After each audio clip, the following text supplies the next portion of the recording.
What's going on, guys? Welcome into another edition of the Ask Tony Show in our new studio. We're super excited to be here. It's the Ask Tony Show version 2.0. So guys, thank you so much for being here. And today I have the guest that should kick off the new season of the Ask Tony Show. He's a boxing coach, undefeated amateur fighter, amazing dancer, and he is my brother from the same mother, Erick Acosta. Erick, thank you so much for being here, brother. Thank you. Thank you, honestly. It's been a minute since I've been wanting to jump on, but the cool thing is that I've been seeing who you've had on the show, so many inspirational people, and it's humbling to be counted by so many cool people who I surround myself with, who I learn from, and don't ever just take the credit for them. You are also such an amazing individual who gives people opportunity to and that's really what it's all about. And that's why I've been wanting to have this conversation with you for a while. But I think now is the perfect moment because there's so much that I want to unpack from your story and kind of your journey. And I kind of want to divide it into your journey as a coach and your journey as a fighter, because there's so much in me kind of having a front row seat to the party. There's so much that people can take from that. So before we get into anything, tell us a little bit about where did you start your journey in boxing? Where did that even come from? Because us growing up, we would watch fighting, but we never ever did it. So where did that start? Yeah, it's such a society thing. Nowadays, everything's on the internet, right? And so weirdly, one day I was on Instagram and I came across a Legends Boxing ad, which is like why it's so important to get all this content out, because you never know what you can get out of or the lives you can change and your life out of these things. And so the story, I was just on Instagram and I found a accounting job for Legends Boxing, an accounting job. But you have no experience. Which I was like, you know what, I can count. I can try accounting in there. So I'm chilling. And so I was like, I'm going to give it a shot. I just felt it. I was like, okay, boxing. I want to surround myself around physical people who are mentally, working on something. It was kind of going towards where I wanted to place myself. And so I just went for it. And I went to the interview, and Rob Scott, the owner and founder, he actually took my interview. And at the moment I was bodybuilding, and so I was pretty fit. And so I came in with that background. I expressed it to him, and he had asked me, he's like, have you ever done any boxing before? And I was like, you know what, I'm gonna be honest, I watched it. I've seen Rocky. I've kind of like grew up watching it with my dad and stuff, but I haven't boxed. And he was like, you know what, after conversation, he's like, would you like to undergo it was a really intense head coaching training with his brother, Andrew Scott, who is the other founder, and take on a coach's position. I was in shock. I was like, I came in for an accounting job. And so it was really cool to see that someone gave me a shot out of something that I had little to no experience from, just from a conversation of saying, okay, I believe in you. And so these two brothers believed in me and gave me that opportunity. The training was crazy. But I think that the point there is you had to fill out the application. Absolutely. Like you had to reach out. 100%. Because everybody else would just be like, accounting, I don't know accounting, skip. But when you see an opportunity and you think about it, you say, okay, it's a boxing gym. I like boxing. It would be cool to be there. Even if it's just an accountant, like whatever it is, even if it's just cleaning the bathroom, but I would like to be there. And making that approach. I mean, you got yourself in the interview. A lot of people wouldn't even do that because there's always this mentality of what don't I have? Right? It's like, well, they're not going to take me. I don't have an accounting degree. There's going to be another 10 people that are going to apply that have it. I don't have it, so I shouldn't even apply. Yes. So was that difficult for you to take that leap to apply? Was there any self-talk of saying, nah, they're probably not going to take me, I'll try it anyway? Or was that just natural to say, I want to try this? I wanted to go for it. I did. But the morning of, things kept happening that were like, the car, I had lost the keys, the car wasn't working, I was just late. Things were happening, but I just kept feeling, I said in my heart, I was like, I gotta go to this interview. I don't know what it is. And so it just ties into, if you have a feeling, if you like something, if you have that intuition, go for it, no matter what's blocking you. Because that morning of, I had all the reasons to say, I'm not gonna go. And just like you were tying it into, I don't have a degree in this. I could have just self-sabotaged myself, but I just felt it and I pushed through, and I said, and I feel like this ties a lot into boxing and a lot of arenas. I'm gonna just do it. I'm gonna go. I don't know what the outcome is, but taking that leap of faith it was cool to kind of experience it that way. Yeah, because your life right now would be completely different if you don't show up to that interview. Yes. And that's the thing, that when you go through life, there are these micro moments. Yes. There are micro decisions that people make that change your life. And in the day-to-day, I mean, somebody went through that today. Their car wasn't working, something happened. And whatever choice you make is going to shape your future. If you would have just stayed home, who knows where you would be today, right? And so you get the job, the head coaching job. And I was very impressed by the way you developed yourself because of two things. Number one, the distance. So the gym where you got hired is not in your city. It's like 40 minutes away, Yes. right? And not only that, but the gym opens at 5:30 in the morning. Yes. So what time did you wake up I was on a regular waking basis? up 4:30, 4:30? 4:25-ish. Yeah, 4:30 was like, bro. You're late. Yeah, but 4:30. And I've always said, no human being should ever get used to waking up like before 5 a.m. You know, 4, it's like, it's awesome, right? But it takes a lot of discipline. It's a brutal schedule. It's a lot of discipline. It's a It brutal truly is. schedule. And Yeah. for context, so you had morning classes and then a break, and then you had to come back in Yes. the evening. Yes. So how hard was it to get used to that schedule? It was tough. It was tough, but it was doable because I really enjoyed it. I pursued something I loved, and it wasn't because of the money. It was just because I knew that I was going to grow there. Getting up at 4:30 in the morning is tough, but again, it's just something else drives you when you truly put your heart to it. And so, yeah, I would have mornings where I'm like, yo, like again, like going back to what I just said, it's like no one should be waking up at 4 in the morning every single day for, consistently. But you go for it. You do what you got to do because you love what you love to do. And I think that is the key. You do what you got to do. You do what you because gotta those are the sacrifices that are going to get you to where you have to be. But it's this constant thing. People would say the schedule sucks, so I'm going to go look for something different. Like people would just talk. There's so many, like, what would be the correct word? There's so many points in your story where people would have talked themselves out of it. Right. Because the other layer to this is, how did you feel coaching boxing when you've never boxed? Did you ever think about that? I mean, I know that you went through like the initial training, but you were not a boxer. So was that ever something that kind of caused insecurity for you, or did you just kind of come in head on? It was, I'd say yes and no. It's interesting to see how one can be a leader without necessarily having to specifically go through X, Y, and Z. A lot of great coaches actually never played the sport that they... Bill Belichick, the best NFL coach of all time. There we go. You got a lot of different examples that were just like, that was their craft. And some people are just a part of that sport in a different way. And that's the cool thing about that. In whatever you do, it's not that you have to be a dancer. It's not that you have to be a boxer. It's not that you have to be, anything specific. There's so many things that revolve your life and your craft that you can grow up from. And so at the very beginning, coaching was awesome because I grew out of that, and I believe that I molded myself into the fighter that I am today because of that experience. When a lot of people, and this is actually something that I work through a lot of my coaches, is you just got to be confident in your journey, in your progress and what you're doing, because you're going to have people saying, well, how can you coach someone how many fights do you have? Well, I haven't fought. How can you coach someone? How can you do that? And it's like, because I've undergone the mental and the emotional and all the other aspects of it, that I don't need to step in a ring to know how difficult it is to get through a boxing training, but it does add on to the experience, knowing more in depth about, how one feels when you do take on a fight and things like that. So I always do recommend you to kind of at least dip your feet as deep into whatever you do and in the broadest way possible. But it doesn't mean that you should, disregard how much you've grown because of one specific thing. Yeah, no, I completely agree. And I've had a couple of your fighters on the show. I've had Tori, I've had Medell, I've talked to many of them. And one of the things that they always discuss, and they both mention the exact same thing, is the reason why they chose Legends and the reason why they stay is because of the community.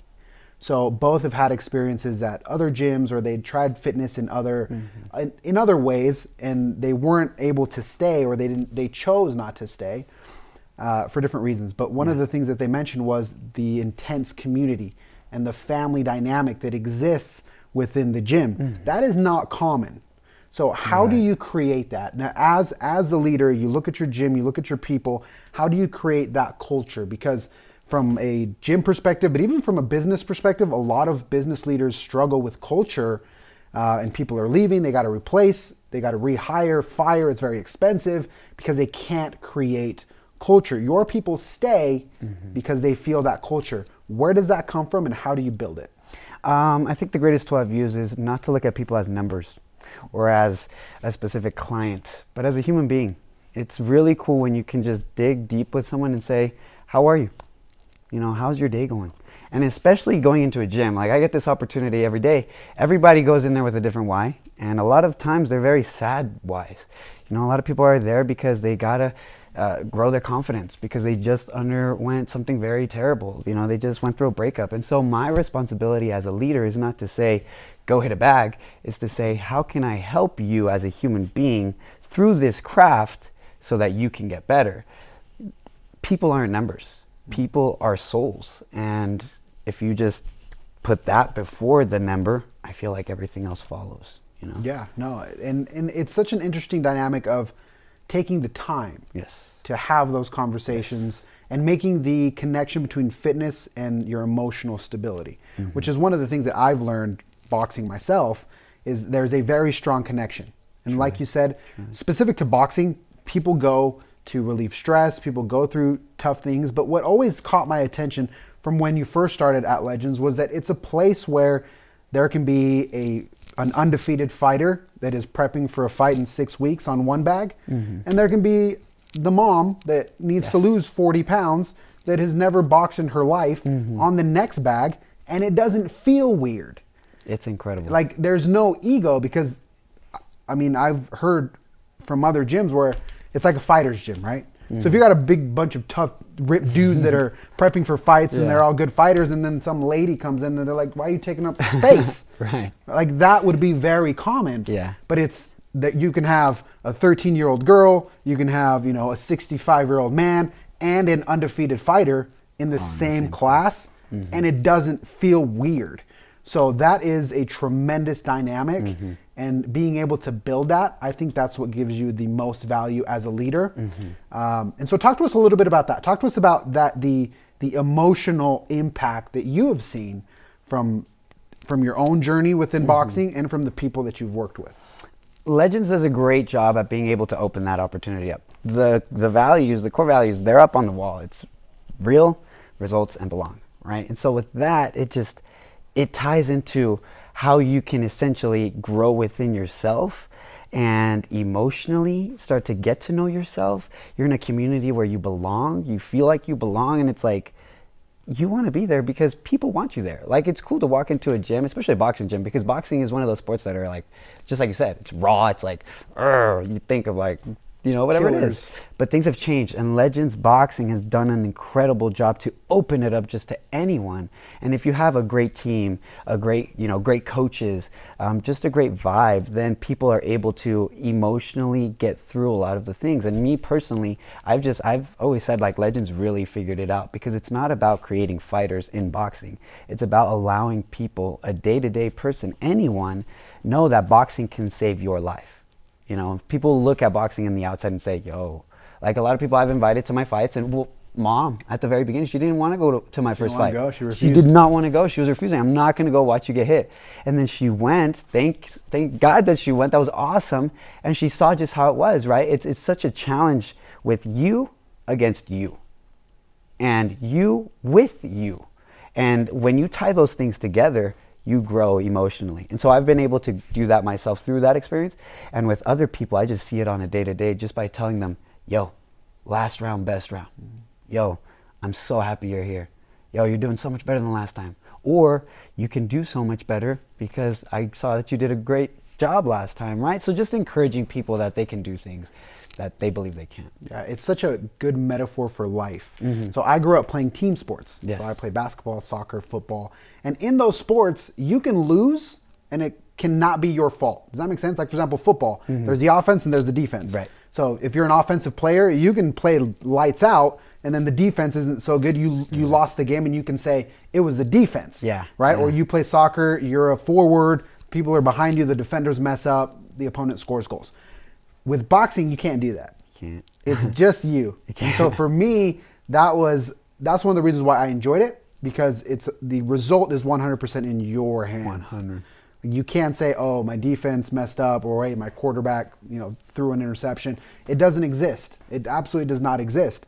And so talk to us a little bit about your journey into becoming a fighter. Because it's one thing to coach and go through like the corporate training, and Legends has a lot of coaches. Most coaches are not fighters themselves, but Legends teaches them how to coach. You made the leap to actually get in the ring and start to fight at an amateur level. You're now 4-0, you're undefeated. So you're on this path of having legitimate talent as a fighter.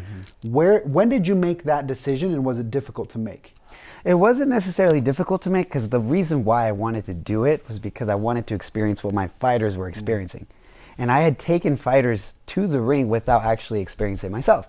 And it really went back to what we were talking about. Like, Medell is one of our fighters, and it was, breathe, you got this, breathe. And so I got to a point where I wanted to experience that myself, because I wanted to be able to help them more and be a more fulfilled coach, right? And so that leap was something that I just truly just took into consideration for the future that I wanted to take ahead, right? And it's cool to be able to take things on necessarily for other people.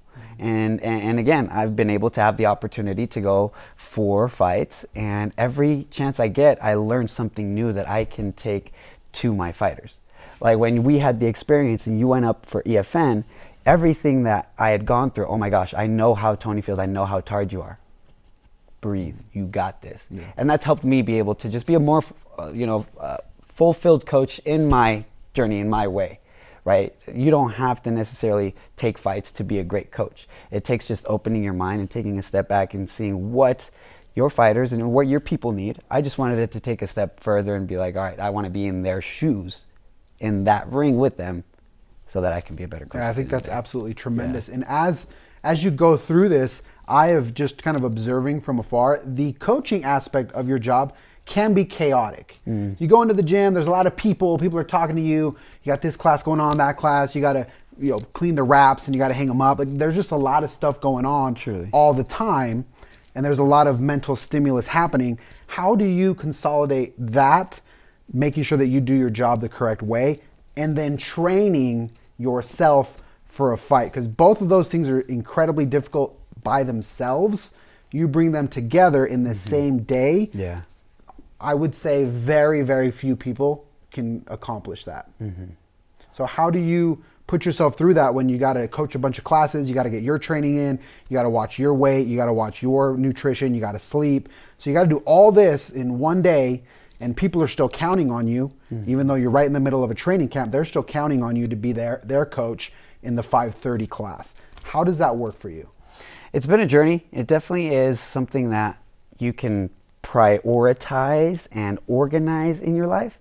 And I feel like everybody's life at a point gets chaotic, right? And so I like to just use boxing as a metaphor, and you just said it perfectly. There's people, I have to train myself because I have dates coming up. I have to train fighters, and I have to see how they're doing emotionally, physically, mentally. And it is a lot, right? But I feel like it all ties into gratitude. Like if you can take a step back and just be grateful for what you have. Like I always like to say, even if I'm coaching at 5:30, I got 4 hours of sleep, maybe 2 good hours of sleep, and someone comes in and asks me, how you doing today, coach?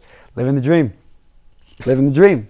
And I mean it, even if we're humans, we're going to be tired, but that doesn't mean you should stop. That means that you just got to dig a little deeper and prioritize and organize your life so it's not as crazy and as chaotic and as stressful. And you'll be able to deal with a lot more. Like, for example, I know that I have to do X, Y, and Z, but I'm not going to do it in a Y, X, Z order. You got to figure it out X, Y, Z. It's kind of like I don't know if you've seen the example of the pebble, the sand, right? Yeah. You got to put it in the right order. If not, it's not going to fit.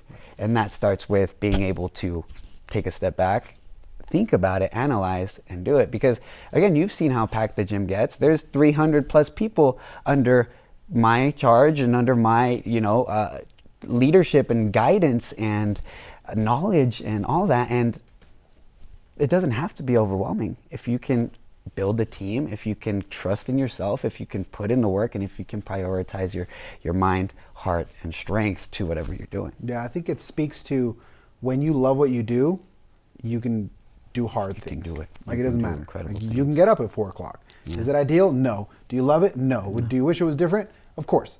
But when you love what you do and you see that your work has impact, that allows you to do so much more. So much So more. that's where I think people need to find that thing that they truly enjoy. Because we were just Yes. having a conversation the Yes. other day about, I'm looking for a mortgage lender, and I'm like, dude, you would hate that job. And just being in an office, Yes. you truly love what you do, and I think that is what allows you to really work as hard as do you it. have to Yeah. in order to succeed. Yes. Also something really interesting, just a side note that just popped in my head.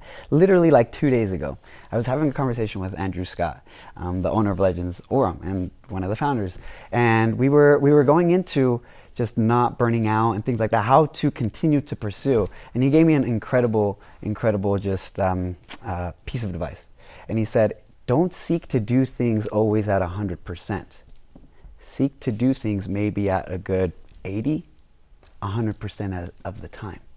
If you can find a good range from 80%, from 75, let's put, to 95, because 100% it's like, You're gonna burn out. It's tough, it's hard. right? But if you can find yourself in that range 100% of the time, You're going to You're get good, way bro. more done. You're gonna good. get way more done. yeah. Facts. I Yeah. love that. I think that is tremendous advice. And it also allows you not to judge yourself. I think we do such a good job at judging Such a good ourselves job. of I could do better, I should do this, Yes. or I'm tired, I shouldn't be tired. Like That's the and or all of a narrative. sudden you're Yeah. busy and then you weren't able to get your meal, so you're like, I could. And so there's just this constant barrage, self-sabotage, like you said earlier. And we have to break that cycle. Gotta break the habit. One of the other things that I wanted to mention that I observe in you that I think can really help other people is this concept of positive ego. I've been studying this, I've been reading about it, and we usually see ego as a bad thing. Right. When people hear the word ego, it's just there's a negative connotation attached to the word Right. because we see it as somebody that is arrogant, somebody that doesn't listen. All these negative things pop into people's mind when you think ego. Yeah. But this concept of positive ego, what I've learned is understanding that you're good at what you do. And I think that there are two very different concepts between confidence and arrogance. Yes. And the delta between the two, I think, is where you have to play the game. Arrogance is where you need to make other people feel that they're inferior in order for you to feel good about yourself. To me, that is arrogance. Confidence, and this is where I want to get into this conversation with you, is what you have, where you know you're a good fighter. You know you're a good coach. And that's okay. Like, you don't have to always downplay yourself in this false humility of like, no, like, like there's so much false humility out there that I think doesn't really serve. I think that if you have a talent, if you're good at something, own it. Oh, 100%. It's not bad. Yes. It only turns negative when you use that to make somebody else feel inferior. 100%. The second you do that, now you're arrogant, now you're an asshole. That's a different conversation. Absolutely. But I sense in you that you have that confidence. You know you're good, and that helps you propel that to other people. Yeah. I've had the great opportunity to be in that circle of opportunity to evolve my boxing, evolve my boxing IQ, my physicality, my mental strength. But when you use it as a strength for other people and let your light shine, other people will start to notice, yo, I can do things like that. Like, you got to inspire people to be themselves and grow in themselves. And if you dim your light, it doesn't help anyone. Timo Cruz. Timo Cruz, right? Timo Cruz. The quote goes, if you dim your light, right? It doesn't help anyone dimming your light. It's just when you let yourself shine, it allows other people to do that exact same thing. And again, it is a fine line between arrogance and confidence. But if you place it instead of so selfish and look at it in a more selfless way, you selfishly put the work in because you selflessly want to give it away. And if I continue to do that myself, I know that I'm going to be a lot more of a better coach. I'm going to be a lot more confident because at the end of the day, this human experience is about finding yourself, finding what you're good at, and giving that away. and allowing people to do that themselves. For sure. And I think that allows you to not worry about what other people think. Yes. Because you know your truth.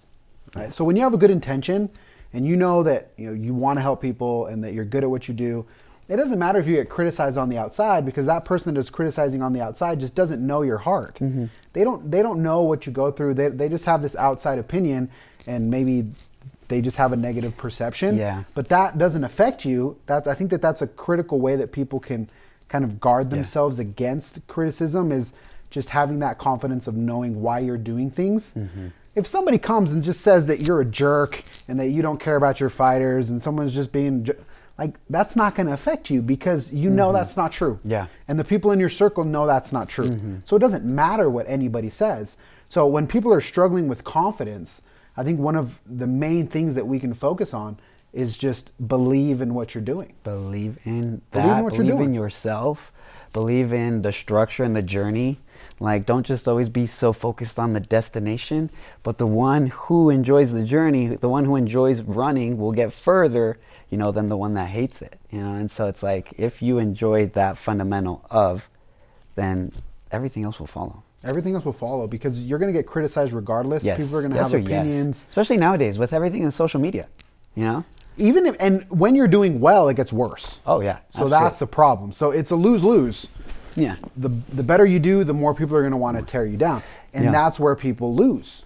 Yeah. Because they get a little bit ahead, they get to 4-0, and now people start to make comments, people start to say this, they start to say that. Yes. Or all of a sudden you're the head coach, or now in my case, now I have my own agency. So you start to hear things, and it's very difficult to not let that affect you. And that's where I think a lot of people struggle, is with, we don't know how to process criticism coming from somebody else. Yes. We don't know how to process that. But what I've learned with boxing is that everything it's progression. If you start and someone says you're a bad fighter, well, that's why I'm here, bro. 100%. You know what I mean? Like, Yes. I know that. That's why I'm working. Yeah. So your comment of I'm a bad fighter, I see it differently. It's not like, oh, you're right. Now it's, I know. That's why we're going through this in the first place. That's why I'm in this class. That's why I'm sparring. That's why, because I can own my own weaknesses, and I'm working to fix it. So you pointing them out, it's kind of like the scene in 8 Mile at the end where they're having the battle, and the way Eminem wins the battle is he shits on himself, and then the other guy has nothing to say. It's the exact same thing. Facts. You walk into the gym, I know I'm overweight. I know I'm not a good fighter. I know I've never done this before. I know I don't have good habits. So it doesn't matter what you say. If you want to spit that back to me, I've already owned it and I'm working on it. Exactly. And that's it. And that's the problem nowadays, that people, I feel like, look at it as a bad thing when it gives you an opportunity. If you just, instead of try to look at it as a hateful, as such a personal thing, and you just look at it as, it gives me an opportunity to do something and be better, you just got to flip the narrative. You got to flip the script. You got to flip the way that things are, like, at this moment, so negative, and apply the positive. Now, I'm a firm believer of, like, not everything is always sunshine and rainbows, right? But light will always overpower darkness. And things like that will allow you to see where you can get better. We're human and we're not meant to be perfect. And especially, and this is why boxing is so cool, because it shows you in every single aspect of your fiber where you can improve mentally, spiritually, emotionally, physically. And you can do it. It just takes owning up to it, owning up to the fact that, I'm here because it takes practice. It really does. And I think that there are 2 critical elements to why I think boxing, and boxing at Legends specifically, is a good way for people to improve also their mental health. Yes. Number 1 is the concept of having friends. So I've been heavy on this concept of having friends, the importance of having friends. I know people that they're all family. It's all family, nothing else. Yeah. Work family, that's it. But there is tremendous value in having friends, having people that you can talk to when things maybe aren't going good with your family. I feel like with men, we struggle with that a lot. We get in a fight with our wife. We have no friends. There's nobody to talk to. So being able to have a place where you have friends, where you walk through the door, people smile, people are happy to see you, just from a brain chemical level, that helps you. It helps you tremendously. So number 1, having friends. Yes. And then number 2, having a healthy outlet for stress. And boxing, there's just something about hitting a bag, bro. There's something about hitting a bag that I don't get shooting free throws. I mean, I can still sweat doing both, right. But from an emotional perspective, it's not the same going out shooting free throws for me personally right. than it is hitting a bag. Why do you think that is, and how have you seen that aspect of going in and hitting something change people's mental state, mental health? Mental state. It's the dopamine, the chemical that's created as you're actively taking something out of you, and that's why boxing is so great. It's first of all the community that's built, right? Boxing doesn't have to be such a scary sport. It's something that allows you to grow. So you find friends, and this is actually something that I was talking about with a friend last night. She sent me a message and she was like, I love that I can go somewhere and feel seen. I love that I can go somewhere and have friends, and everybody goes through a moment of loneliness. And if, again, you find that community, and it doesn't just have to be boxing. No, it can be at the tennis club. It can be right? it can be anywhere, whatever you love to do. Yeah. Find your people, find your tribe, and get involved. Get involved, exactly. And you can grow, and you can learn from people, and you can have the conversation, and you can let things out, and you can be human. You can have this human experience with other people, which is how it was meant to be experienced. Now, tying it into boxing, you get in front of a bag and you learn how to hit something, not just hit something, you learn how to do it. Then you have the opportunity to really dig deep and tie your angers, frustrations, depressions, anything that's going on to one thing. And when you're done hitting that bag, the breathing that comes out, everything, the exhales, the sweat, that's all the bad coming out. And it's like, seriously, you are punching out all this bad energy, and learning how to do it is just taking you to that next level. And then you start to learn how to control your breathing, how to control yourself. And it's just a lot more than just hitting a bag. It's getting to know yourself through these frustrations. Because I tell people, yo, use that as fuel. People have come in and like, there's so many just heartbreaking experiences. People passing away. I get chills just thinking about it because he comes to my mind. People with just horrible experiences of abuse, or they just got let go of their job, just hopelessness. And I've found that boxing, specifically Legends Boxing Orem, gives hope. It really does. And I've heard it from every person that I've talked to. So it's not just something that you say as a coach that your job is to market the place. Yeah. It's not just that. It's literally the people that are in the room say the exact same thing. They all have the same experience, and there's a reason for that. And I think that there's tremendous value in that. Now, as a fighter, you're 4-0. Yeah. You're 4-0. And this last fight, you had a very interesting experience. We were just talking about this a little bit earlier, so the way that an amateur fight goes for the audience is they're not huge events. It's not thousands and thousands and thousands of people. Right. They're small events, small local events. Yeah. There have been a couple where it's outside in a parking lot. It's like in a barn. Like they're really small, regional, local events. Yeah. So this last one, you won your fight, and probably 80%, like literally 75, 80% of the audience was there to see you. So you win your fight, you walk outside, your tribe follows you, and basically the arena ends up like naked. It is empty, to the point where the next fight, their camp was like, guys, like have a little bit of respect. Like you just caused this tremendous buzz. But here's my specific question. You had that experience, you won your fight, people come out, they see, they're excited, you're taking photos, you're 4-0. How afraid are you to lose? Because even Canelo Alvarez has lost fights. Right. You're on this high, right? How afraid are you to lose? I try to look at it as an opportunity. Now, no one wants to lose, right? And it's actually funny that you bring this up, because the closer I get into my fight camps, the closer I get to my fight date, the farther I stay away from losing content. Like, in the sense of, I try to be as mentally prepared as a winner as I can be, but remembering that at the end of that bell, life continues. And the winning and the losing doesn't happen necessarily in those four corners. It happens here, and it happens here, and it happens with the people that surround you.